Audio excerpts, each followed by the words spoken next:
Shalom saudara-saudari yang terkasih dalam Kristus, kita bersyukur di tengah-tengah kesibukan kita, di tengah-tengah banyak pergumulan hidup kita masih diberikan kesempatan kepada Tuhan. Di dalam anugerahnya kita bisa bersama-sama berdoa. Kita berdoa bagi dunia, bagi gereja, bagi kehidupan pribadi, dan berdoa bagi orang lain. Nah, sebelum masuk ke dalam rangkaian doa pada malam hari ini, saya mengajak kita untuk tenangkan hati kita. Kita mau saat teduh sejenak.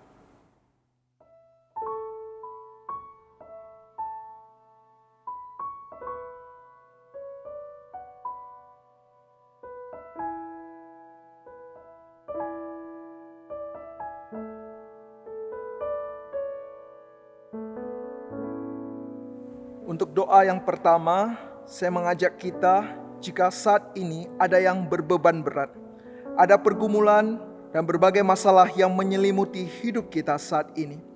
Mari dengan penuh kerendahan hati, kita bawa semuanya di hadapan Tuhan. Kita minta Tuhan sendiri yang dapat pulihkan dan segarkan kembali jiwa kita. Mari kita satu di dalam doa. Bapa kami yang bertahta di dalam kerajaan sorga, kami pada hari ini datang di hadapan-Mu dengan penuh kerendahan hati Tuhan.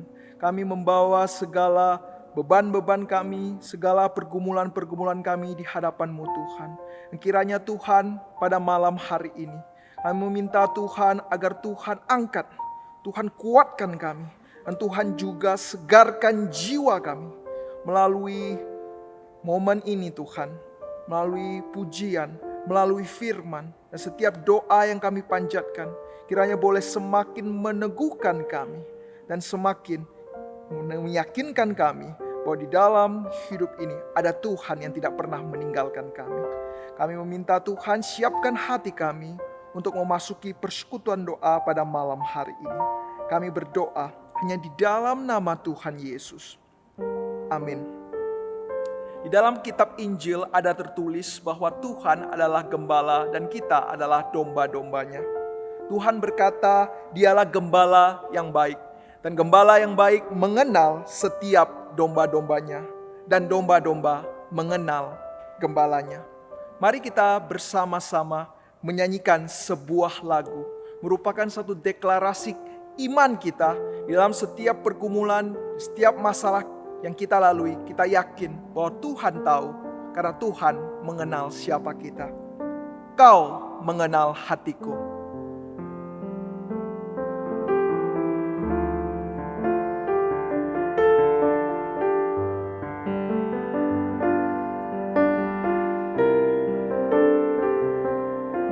Hanya dekat kepada Tuhan, hati kita menjadi tentram.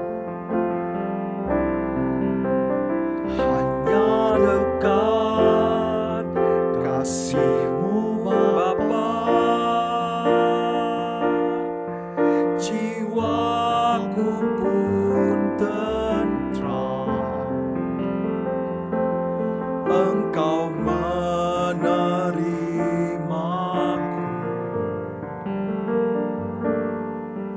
dengan sepenuhnya.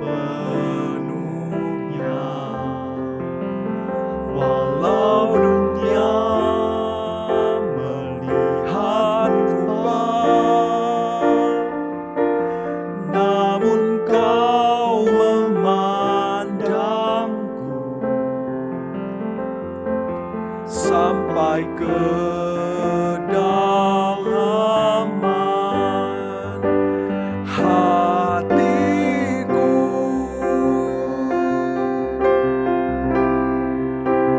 Tuhan, inilah yang ku tahu, Kau mengenal hatiku jauh melebihi semua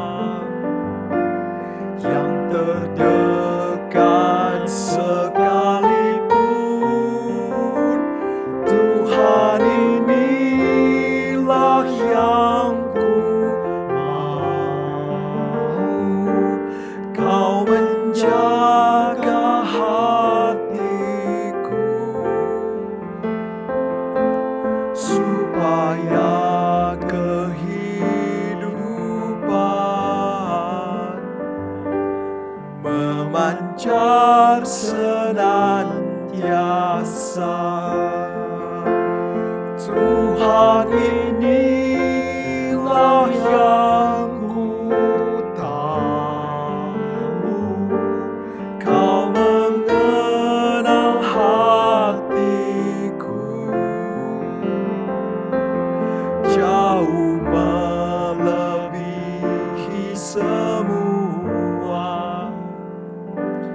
yang terdekat sekalipun. Tuhan, inilah yang ku mau, Kau menjaga hatiku supaya kehidupan memancar senantiasa.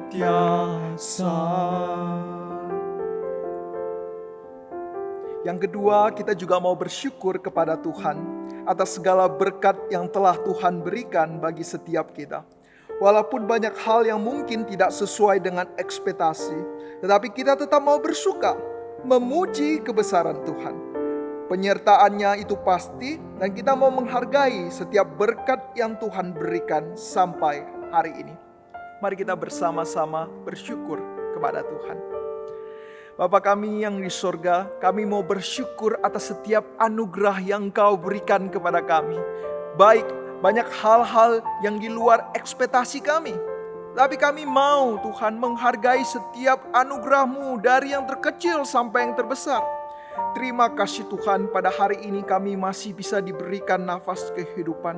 Kami bersyukur jika pada hari ini Tuhan kami masih diberikan kesempatan untuk melayani Tuhan. Kami bersyukur jika pada hari ini kami bisa dapat makan, kami bisa minum, kami dapat beristirahat. Ini adalah anugerah-Mu Tuhan. Kami mau bersyukur jika hari ini kami bergumul, kami memiliki sakit penyakit, kami mengalami kesusahan, namun kami masih memiliki iman, pengharapan, dan dapat berdiri teguh. Kami mau berterima kasih Tuhan. Dan kiranya Tuhan, setiap daripada jemaat di tempat ini Tuhan, berikanlah kami hati yang bersyukur, hati syukur yang tidak pernah padam oleh situasi. Suatu hati bersyukur yang bukan situasional, tetapi tetap teguh. Karena kami yakin bahwa Allah Engkau adalah sumber yang merupakan pegangan tertinggi kami. Kami berdoa Tuhan hanya di dalam nama Tuhan Yesus. Amin. Selanjutnya kita juga mau berdoa untuk gerakan pemuritan di gereja kita. Kiranya gerakan pemuritan melalui kelompok kecil di GKPJ yang dimulai dari kalangan hamba Tuhan, majelis, dan pengurus komisi terus dapat dipakai, memberikan dampak yang nyata, membawa setiap pribadi berjumpa dan diubahkan oleh Kristus. Kita juga berdoa untuk rencana pengembangan kelompok kecil di tahun ini, khususnya tim pembinaan khusus yang telah dibentuk dapat dipakai Tuhan lebih maksimal untuk menjalankan mandat pemuritan.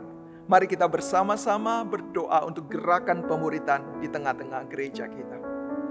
Tuhan, pada hari ini Tuhan kami mau meminta Tuhan sendiri yang menjadi Raja di tengah-tengah gereja kami.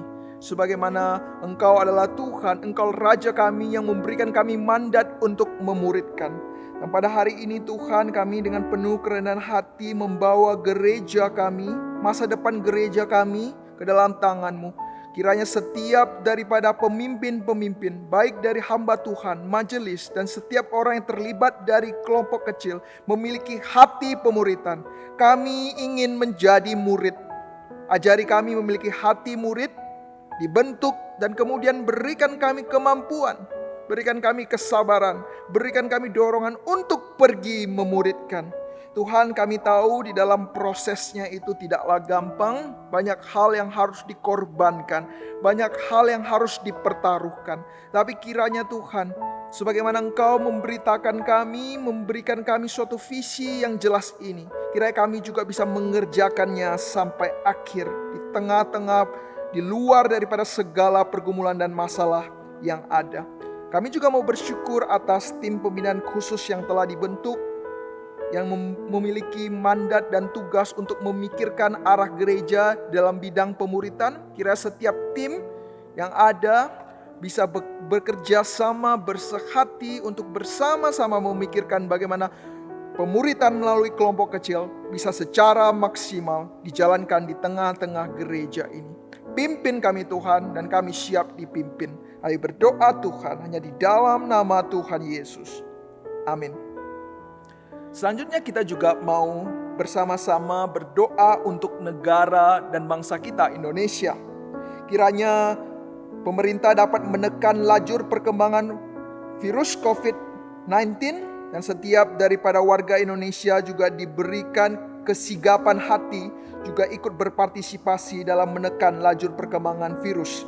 Kita berdoa untuk segala persiapan mengenai vaksinasi kepada rakyat Indonesia, kiranya dapat berjalan dengan lancar sesuai dengan rencana dan dalam standar kesehatan yang tertinggi. Kita juga tidak lupa berdoa untuk pemulihan bangsa kita dari beberapa bencana alam yang terjadi sejak awal tahun.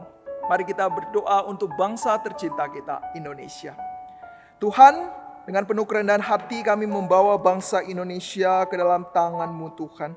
Kiranya di tengah-tengah masa pandemi ini pemerintah bisa dengan bijaksana memberikan langkah-langkah juga strategi-strategi yang menekan lajur virus COVID. Dan terlebih kami meminta Tuhan juga sadarkanlah setiap daripada kami warga Indonesia agar kami juga tidak hanya acuh tidak acuh, kami tidak peduli, tapi kami diberikan suatu hati untuk taat dan kemudian secara kooperatif juga memerangi daripada perkembangan virus COVID. Kiranya berikan kami kesadaran diri dan juga berikanlah kami kehati-hatian dan kami menjalankan aktivitas kami sehari-hari. Dan kami bersyukur atas segala proses vaksin yang telah sekarang diproses. Kiranya setiap daripada rencana-rencana vaksinasi boleh berjalan dengan lancar. Dan setiap daripada rencana-rencana ini didasari oleh kasih, didasari oleh standar kesehatan yang tertinggi. Dan kami juga mau berdoa Tuhan, di mana memasuki tahun ini kami mendapati banyak sekali berita-berita di berbagai tempat. Di belahan di tempat Indonesia ini ada longsor, ada banjir, ada gempa. Dan kiranya Tuhan, baik longsor di Sumedang, banjir di Kalimantan Selatan, dan gempa di Sulawesi Barat, kami berdoa Tuhan, kiranya pemerintah dapat dengan baik mengatasi hal ini dengan cara pembangunan-pembangunan yang akan dibentuk. Dan juga Tuhan kami mau berdoa kiranya warga-warga yang saat ini berduka, saat ini mengungsi boleh mendapati tempat yang baik. Dan juga Tuhan jika ada yang berduka, Tuhan juga kiranya yang hiburkan. Dan gerakkan setiap daripada hati-hati yang melihat hal ini agar mereka tergerak dan memberikan bantuan baik secara doa maupun hal-hal yang mereka pikir bisa dapat mengurangi daripada tangisan dan penderitaan daripada saudara seiman kami. Kiranya Tuhan pulihkan bangsa Indonesia dan kiranya masa depan Indonesia kami serahkan ke dalam tangan-Mu. Kami mau berdoa Tuhan hanya di dalam nama Tuhan Yesus. Amin. Selanjutnya kita juga tidak lupa mau mendoakan negara Myanmar, di mana sejak 1 Februari 2021 terjadi guncangan politik di dalam negara mereka. Mari kita satu hati berdoa kiranya setiap warga Myanmar, gereja Tuhan, dan misionaris di negara Myanmar boleh dilindungi oleh kuat kuasa Tuhan. Dan kiranya krisis ini dapat segera diatasi secara damai dan terhindar dari segala jenis bentuk kekerasan. Mari kita juga berdoa untuk negara Myanmar. Tuhan, kami berdoa untuk negara Myanmar yang dimana pada bulan Februari mengalami pergolakan politik. Politik di sana tidak stabil dan memanas, ada kudeta yang terjadi sehingga rakyat bingung, ada yang menangis, ada yang memukul panci sebagai suatu simbol wujud mengusir kejahatan. Ada 70 rumah sakit dan tenaga medis yang mogok. Ada beberapa rakyat yang ketakutan karena melihat bahwa bahan makanan yang kemudian pasokannya itu berkurang. Kemudian konektivitas seluler dan internet yang terbatas. Dalam keadaan seperti ini kami yakin banyak sekali kekhawatiran-kekhawatiran yang ada. Tetapi kami meminta Tuhan yang campur tangan. Kiranya negara ini boleh dilindungi, khususnya keamanan negaranya. Gereja Tuhan di sana, setiap umat Tuhan di sana, setiap warga di sana, dan setiap misionaris yang memiliki hati untuk melayani. Kiranya Tuhan yang jaga mereka. Dan kiranya Tuhan jauhkan daripada segala pikiran-pikiran politik yang ingin menunggangi daripada kasus ini. Dan kiranya krisis ini dapat segera diatasi secara damai. Dan hindarkan dari berbagai jenis kekerasan. Tuhan, kami mau menyerahkan negara Myanmar dan tentu negara-negara di dunia ke dalam tangan-Mu. Kami berdoa Tuhan, hanya di dalam nama Tuhan Yesus. Amin. Saudara-saudara yang terkasih dalam Kristus, Mazmur pasal 145 ayatnya ke-18 berkata bahwa Tuhan dekat dengan setiap orang yang berseru kepadanya. Mari kita dengan sepenuh hati, kita mau berseru kepada Tuhan. Dan kita mau yakin bahwa Tuhan hanya sejauh doa.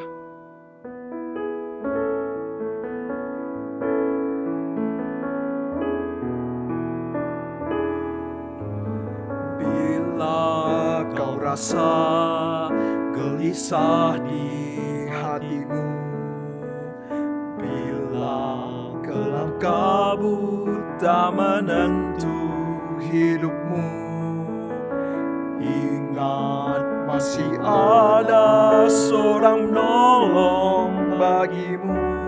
Yesus tak pernah jauh darimu.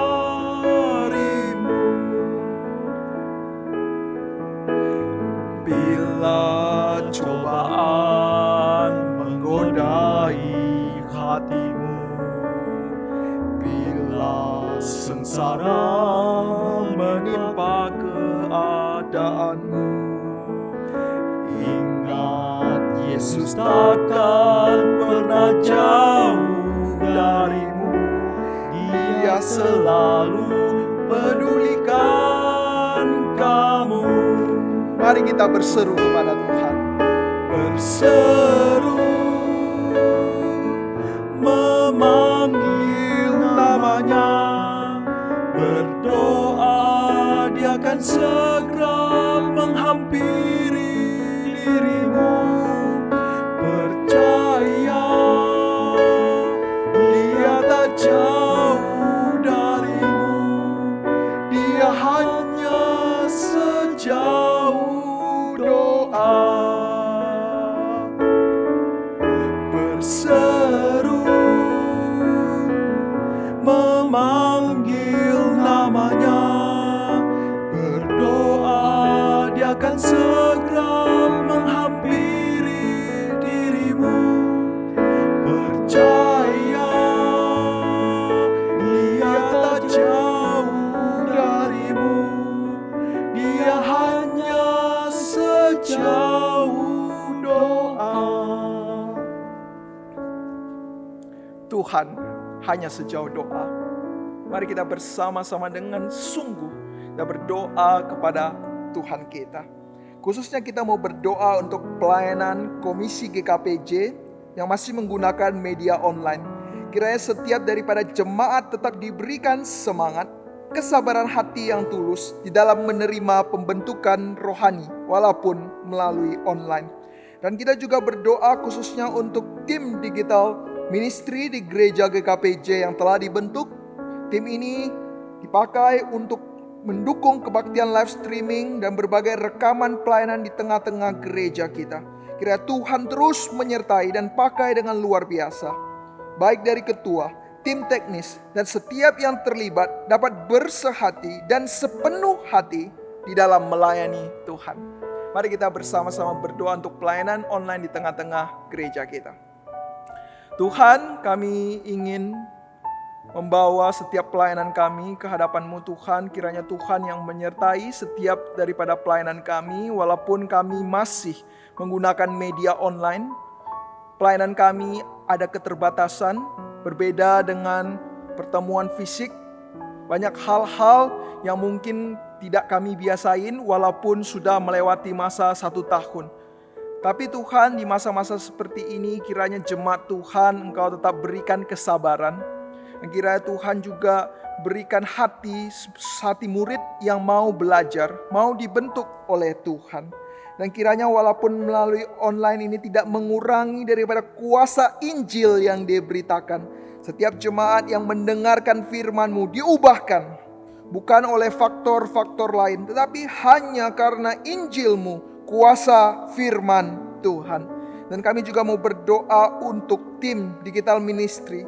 Kiranya di tengah-tengah masa online ini, tim ini bisa dapat lebih maksimal melayani Tuhan dengan teliti, dengan sepenuh hati, dengan bekerja sama satu dengan lain, agar kami bisa bersama-sama sebagai wadah yang menyalurkan, yang menyatakan Injil Tuhan melalui media online ini bisa terlaksana dengan baik.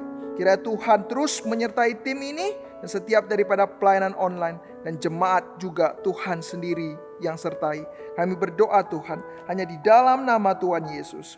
Amin. Selanjutnya kita juga mau berdoa untuk pelayanan kebaktian Tahun Baru Imlek pada tanggal 12 Februari 2021 jam 10. Hari Jumat ini secara live streaming. Mari kita bersama doakan para hamba Tuhan, diaken dan setiap orang yang melayani di dalam kebaktian tersebut. Mari kita bersama-sama berdoa untuk kebaktian Imlek. Tuhan, kami mau berdoa juga pada Jumat ini 12 Februari pukul 10 kami akan mengadakan kebaktian Tahun Baru Imlek. Kiranya melalui momen Tahun Baru Imlek ini kami diingatkan akan berkat-berkat Tuhan, anugerah-anugerah Tuhan, penyertaan Tuhan sepanjang tahun-tahun yang sulit.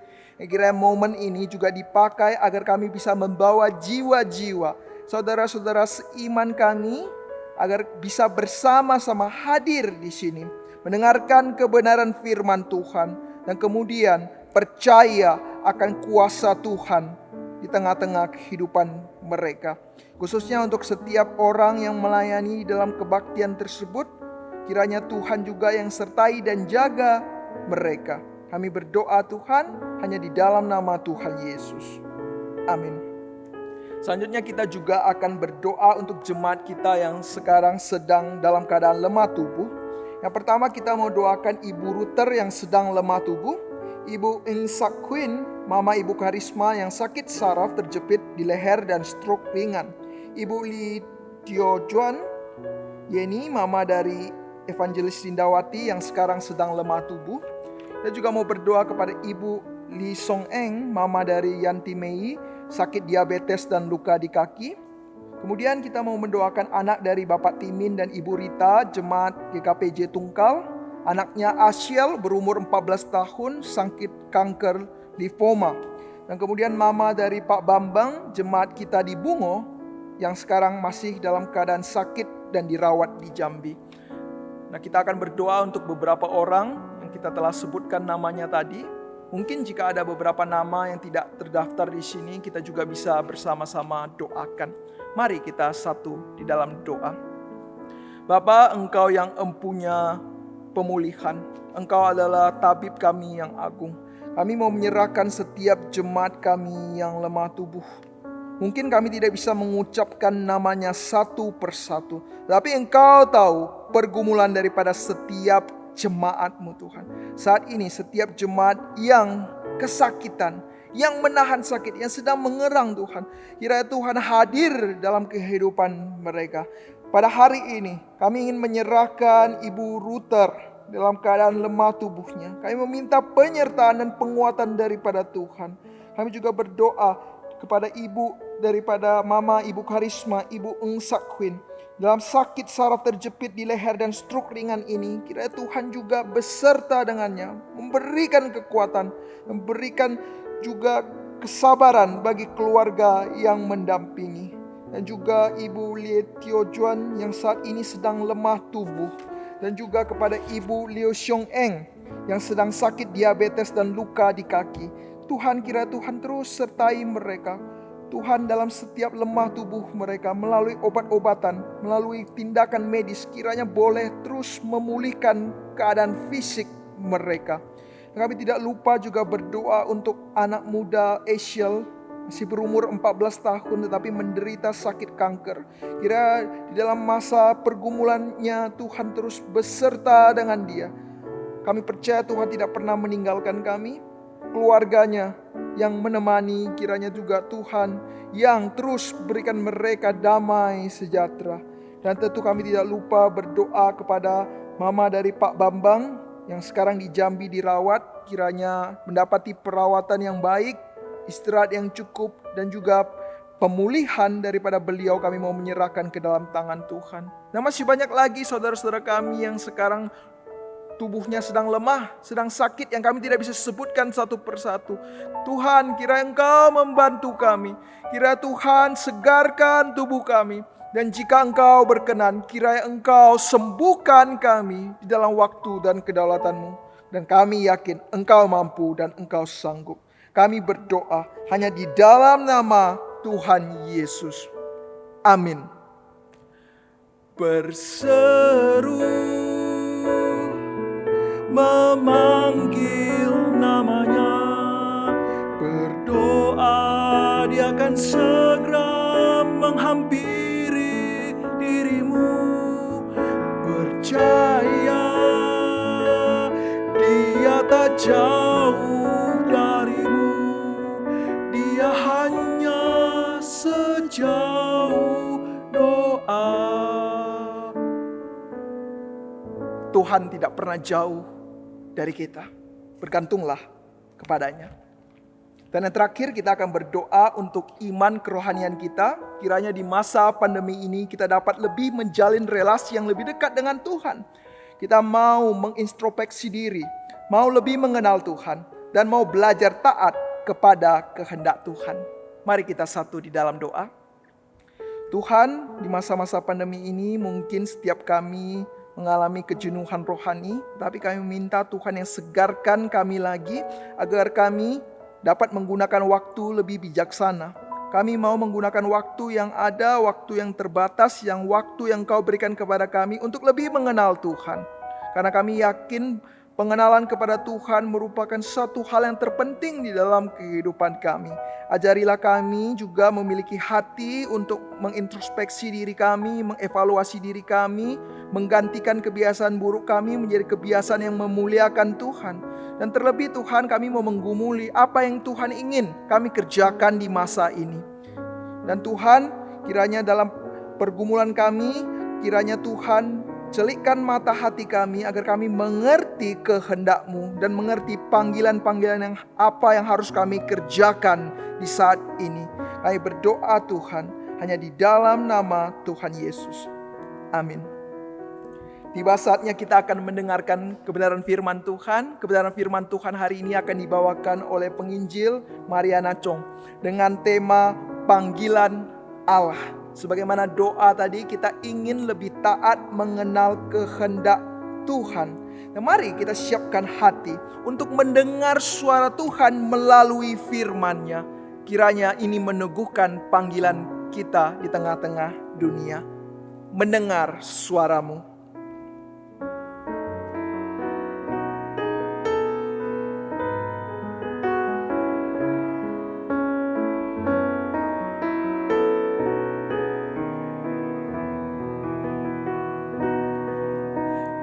Hadirat-Mu ku bersujud, menikmati kehadiran-Mu. Ku buka hati saat ini untuk mendengar suara-Mu. Di hadirat-Mu ku bersujud, menikmati kehadiran-Mu. Ku buka hati saat ini untuk mendengar suara-Mu. Firman-Mu Tuhan, ya sungguh benar menerangi jalanku. Firman-Mu Tuhan membentuk hatiku, ku bersyukur padamu. Di hadirat-Mu, Di hadirat-Mu ku bersujud menikmati kehadiran-Mu. Ku buka hati saat ini untuk mendengar suara-Mu. kepada hamba-Nya kami persilakan. Shalom Bapak Ibu yang kekasih dalam Tuhan Yesus Kristus. Kita bersyukur kalau pada saat ini kita masih punya kesempatan untuk bersama-sama mendengarkan firman Tuhan. Sebelum kita membaca firman Tuhan, sekali lagi saya mengajak kita berdoa. Bapa kami yang ada di dalam surga, kami bersyukur kami masih punya kesempatan untuk bersama-sama mendengarkan firman-Mu. Biarlah melalui firman-Mu pada hari ini kami boleh sungguh mendapatkan berkat kembali. Bagaimana kami boleh menerima panggilan Tuhan dan kami mengetahui bahwa kami menerima panggilan dari Tuhan. Kami mengenal apa itu panggilan yang Tuhan berikan bagi kami. Kau tolong kami Tuhan, melalui firman-Mu kami boleh sungguh diberkati. Dalam nama Yesus Kristus kami berdoa. Amin. Kita akan bersama-sama membaca firman Tuhan dari dua bagian firman Tuhan, yaitu Roma pasal yang pertama ayat yang pertama, dan kemudian Efesus pasal 4 ayat pertama sampai yang ketiga. Roma pasal 1 ayat yang ke-1, dari Paulus hamba Kristus Yesus yang dipanggil menjadi rasul dan dikuduskan dan memberitakan Injil Allah. Kemudian di dalam Efesus pasal 4 ayat 1 sampai 3. Sebab itu aku menasehatkan kamu, aku orang yang dipenjarakan karena Tuhan, supaya hidupmu sebagai orang-orang yang telah dipanggil berpadanan dengan panggilan itu. Hendaklah kamu selalu rendah hati, lemah lembut, dan sabar. Tunjukkanlah kasihmu dalam hal saling membantu, dan berusahalah memelihara kesatuan roh oleh ikatan damai sejahtera. Demikian pembacaan firman Tuhan. Bapak, Ibu, Saudara yang kekasih dalam Tuhan. Tema pada hari ini adalah, apakah Anda melihat panggilan Anda? Bapak, Ibu, bagaimana kita melihat sebuah panggilan? Tentunya tidak mudah ya ketika kita mengatakan ataupun kita bertanya, bagaimana saya bisa melihat panggilan dari Allah? Ada beberapa hal yang perlu kita pelajari hari ini mengenai panggilan Allah. Kalau kita baca dalam Roma pasal 1 ayat 1, di sana mengatakan bahwa Paulus berani mengatakan bahwa dia adalah orang yang dipanggil oleh Allah. Jelas-jelas Paulus mengetahui dengan jelas bahwa dia adalah orang yang dipanggil karena Allah. Dari mana dia tahu bahwa dia dipanggil oleh Allah? Paulus mengalami panggilan secara khusus. Pada waktu dia belum dipanggil oleh Tuhan, dia adalah seorang yang mengejar-ngejar orang Kristen, orang Kristiani, di mana dia tidak suka dengan orang-orang Kristiani dan dia berusaha membunuh orang-orang Kristiani. Tetapi pada suatu hari ketika dia dipanggil oleh Tuhan, dia benar-benar akhirnya menerima panggilan itu. Dalam sebuah perjalanan di mana dia dipanggil oleh Allah untuk menjadi pengikut Kristus.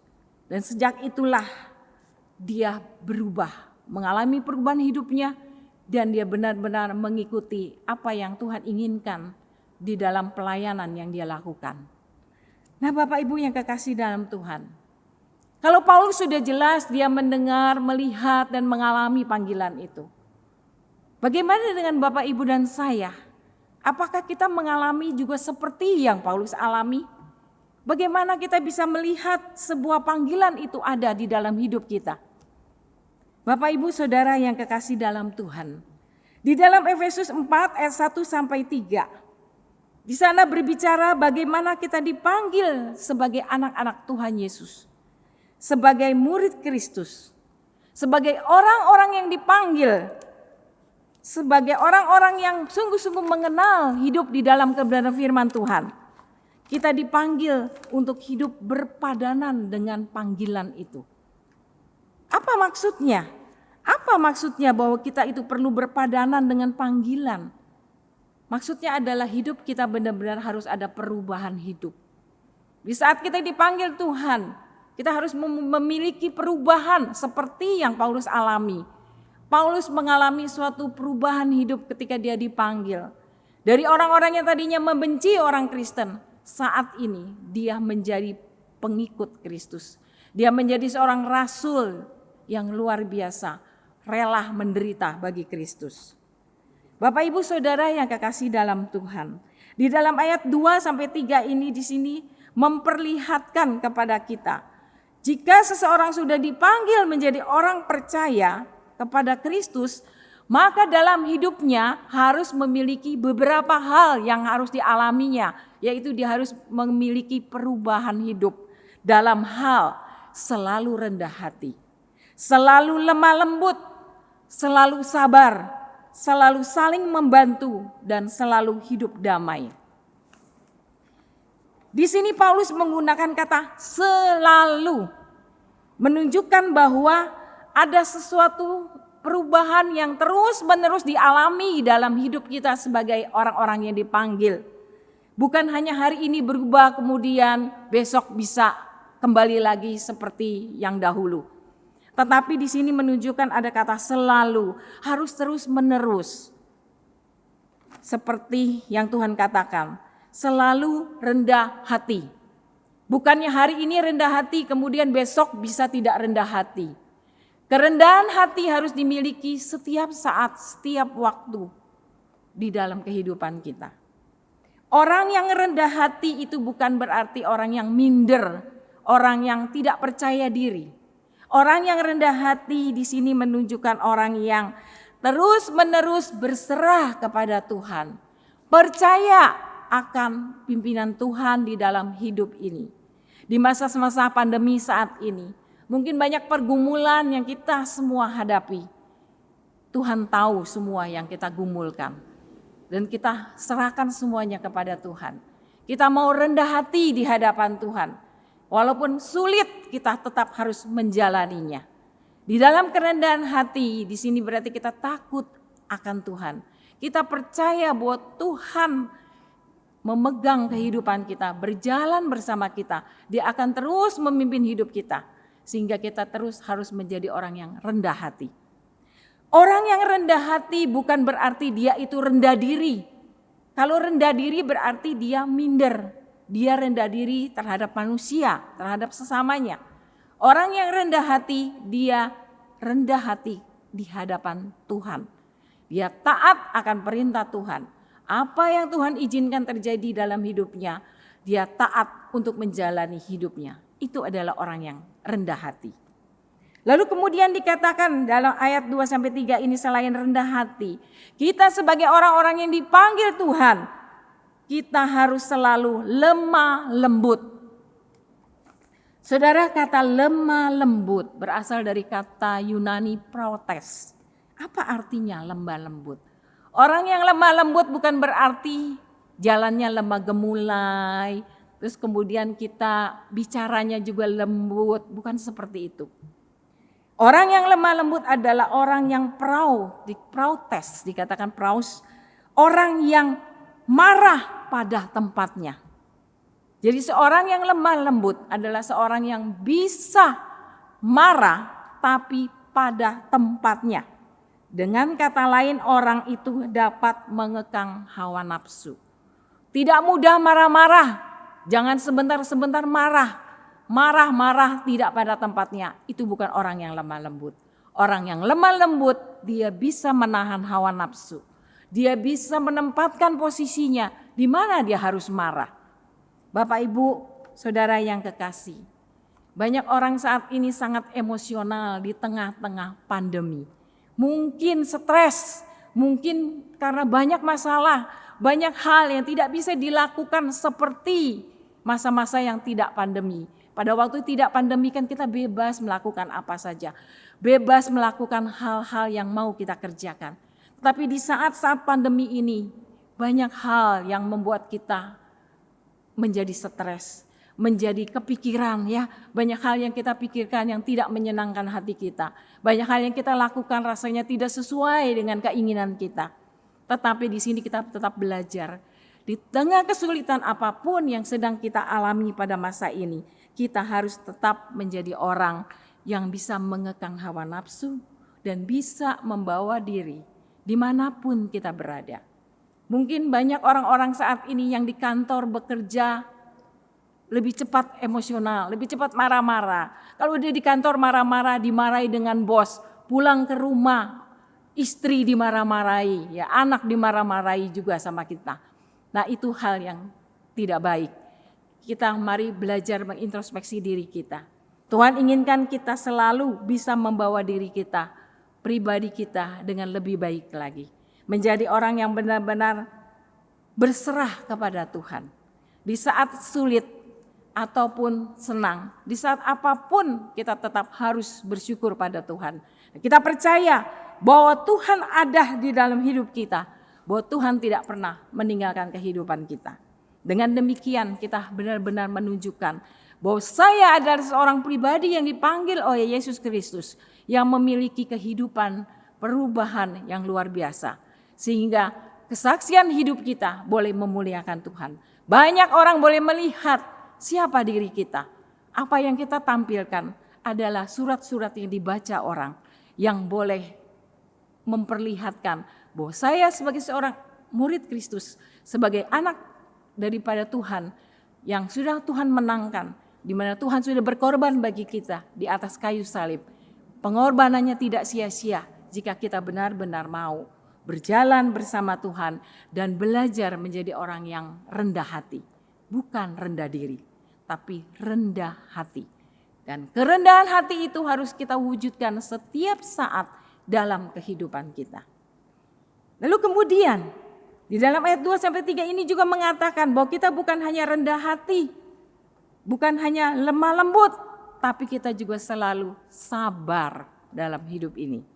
Sabar, kata sabar itu kalau kita ngomong gampang. Sabar ya, sabar. Tapi apa arti kata sabar itu yang sebenarnya? Sabar berarti dalam bahasa aslinya itu makrotumia. Artinya ada dua hal, yaitu semangat yang tidak mengenal menyerah. Semangat yang tidak mengenal menyerah. Yang kedua, semangat yang tidak membalas dendam. Jadi dengan kata lain, kita harus menjadi orang yang sabar, kita harus menjadi orang yang punya semangat dengan tidak kenal menyerah. Dan tetap memiliki semangat untuk tidak membalas dendam kepada siapapun.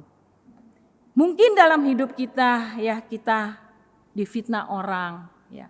Ketika kita difitnah, kita merasa sakit, kita merasa kesal, kita merasa jengkel dan sebagainya. Sehingga membuat kita menjadi lemah untuk melakukan tugas kita. Ingat, kita menjadi orang yang sabar. Ketika kita jadi orang yang sabar, kita tidak kenal menyerah walaupun kita difitnah orang. Kita tidak disenangi oleh orang lain. Dan juga tidak membalas dendam. Ini yang Tuhan inginkan terjadi dalam hidup kita. Menjadi orang yang sabar ternyata tidak hanya pintar ngomong. Tapi menjadi orang yang sabar adalah orang yang benar-benar mampu menerapkan dalam hidupnya apa yang Tuhan Yesus inginkan sesuai dengan firman Tuhan. Kita sabar menghadapi kenyataan ini. Tidak mudah saudara untuk menjadi orang yang sabar. Tantangan, masalah yang kita hadapi dalam hidup kita, mungkin kita rasakan tidak habis-habisnya. Ada aja masalah, ya. Ada aja kalaupun kita tidak membuat masalah, mungkin orang lain yang mencari-cari kesalahan kita, yang cari-cari masalah dalam hidup kita. Tetapi semua itu yang namanya kita masih hidup di dunia, dimanapun kita berada, baik di dalam keluarga, baik itu di tengah kehidupan pekerjaan kita, semua itu pasti banyak masalah. Pasti tantangan itu ada, kesulitan ada. Tapi disinilah kita belajar terus berserah kepada Tuhan. Bersandar meminta pimpinan Tuhan untuk menjadi orang yang sabar. Untuk menjadi orang yang sungguh-sungguh bisa mencerminkan kasih Tuhan di dalam kehidupan kita. Bagaimana dengan Bapak Ibu Saudara saat ini yang sedang belajar dengan firman Tuhan ini? Kita belajar mengintrospeksi diri kita. Apakah selama ini kita sudah menjadi orang yang sabar dalam menghadapi hidup ini? Di tengah keluarga, tidak semua anak bisa mengikuti aturan main dalam keluarga. Mungkin ada anak yang juga tidak menyenangkan hati orang tua. Ada anak yang bisa hidup merasa bebas dan sebagainya, sehingga menjengkelkan orang tua. Atau mungkin di tengah perekonomian saat ini yang sedang sulit, kita sedang menghadapi pergumulan dengan ekonomi. Kemudian kita mulai tidak sabar menghadapi kesulitan di dalam hal ekonomi. Tapi hari ini firman Tuhan ingatkan kita, mari kita sabar menghadapi kenyataan hidup yang tidak mudah untuk kita lalui. Lalu kemudian firman Tuhan ini juga mengatakan bahwa kita harus selalu saling membantu. Harus selalu membantu. Bukan hanya hari ini kita bantu orang yang susah, tapi besok dan seterusnya kita bantu orang yang sedang kesulitan, orang yang sedang menghadapi masalah. Kita belajar minta pimpinan Tuhan untuk terus kita membantu orang lain. Tuhan pun di dalam kehidupan pelayanannya, dia memiliki kasih yang luar biasa. Dia mengasihi orang-orang yang sakit, dia mengasihi orang-orang yang tertindas. Dia juga mengasihi orang-orang yang lemah, orang-orang yang membutuhkan pertolongan. Demikian dalam hidup ini. Di dalam pelayanan kita, walaupun kita tidak bisa bertemu langsung saat ini dengan sesama kita, tapi kita tahu di mana ada teman-teman kita, saudara-saudara seiman kita yang dalam keadaan kesulitan, kita tetap membantu mereka. Ya, saya melihat bagus sekali ya di dalam gereja ada pelayanan diakonia, di mana pelayanan ini memperhatikan orang-orang yang sedang kesusahan. Setiap saat bisa membantu orang-orang yang kesulitan dalam hal ekonomi, sehingga mereka juga bisa merasakan berkat Tuhan dalam kehidupan mereka. Nah, saudara yang kekasih dalam Tuhan, biar kita terus selalu saling membantu sesama kita. Dan di dalam ayat 2-3 ini juga dikatakan bahwa kamu harus selalu hidup damai. Hidup damai. Orang yang hidup damai berarti dia tidak cari ribut. Hidupnya penuh dengan kedamaian, ketenangan. Bisa menciptakan satu suasana damai di dalam kehidupan. Ada orang yang kadang-kadang berkata, sebel sama si A.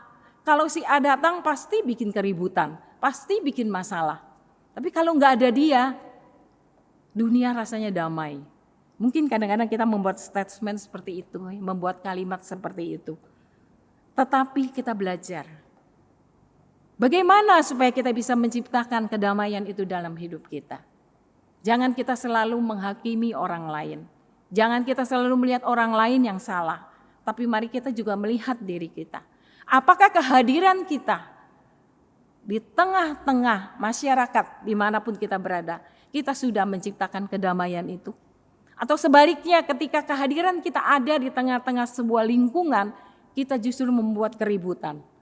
Di sini kita belajar ya, melihat diri kita kembali, mengoreksi diri kita. Mari kita belajar selalu hidup damai, sehingga kita boleh sungguh-sungguh menunjukkan kasih Kristus, di mana Kristus juga membawa damai dalam hidup ini.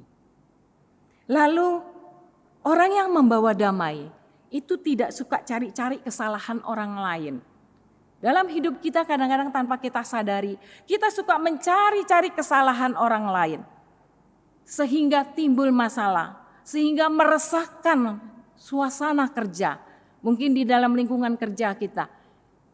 Gak enak kalau gak ribut. Ya, mesti cari-cari masalah dulu sama orang supaya ribut, supaya suasananya tegang dan sebagainya. Tetapi hari ini kita diingatkan, mari kita menjadi pembawa damai dimanapun kita berada, di rumah, di tengah keluarga, ataupun di tempat pekerjaan, dimanapun kita berada, kita mau membawa damai yang dari Tuhan Yesus. Kita mau tunjukkan semua itu dalam kehidupan kita. Nah, Bapak Ibu Saudara yang kekasih dalam Tuhan, bagaimana setelah kita belajar akan firman Tuhan ini? Sudahkah kita melihat diri kita sungguh-sungguh ada panggilan dari Allah yang sudah Allah berikan bagi kita? Dan apakah panggilan Allah itu sepadan dengan kehidupan yang kita lakukan dalam hidup kita? Kita sudah menjadi orang yang belajar menjadi orang yang rendah hati, belajar menjadi orang yang lemah lembut, belajar menjadi orang yang selalu sabar, belajar menjadi orang yang memperhatikan orang lain, memperhatikan sesama kita, dan juga kita belajar menjadi pembawa damai dalam kehidupan kita. Jikalau hal ini sudah kita lakukan, maka secara tidak langsung kita sudah melihat panggilan Allah itu ada di dalam hidup kita. Dan kita cerminkan itu sepadan dengan panggilan yang Allah berikan bagi kita. Biar firman Tuhan hari ini sungguh menjadi berkat bagi kita dan boleh kita terapkan dalam kehidupan kita. Kita bukan hanya sekedar mendengar firman Tuhan, terus disimpan di hati kita, tapi kita tidak melakukannya. Biarlah firman Tuhan ini sungguh menjadi berkat bagi kita. Amin. Kita berdoa.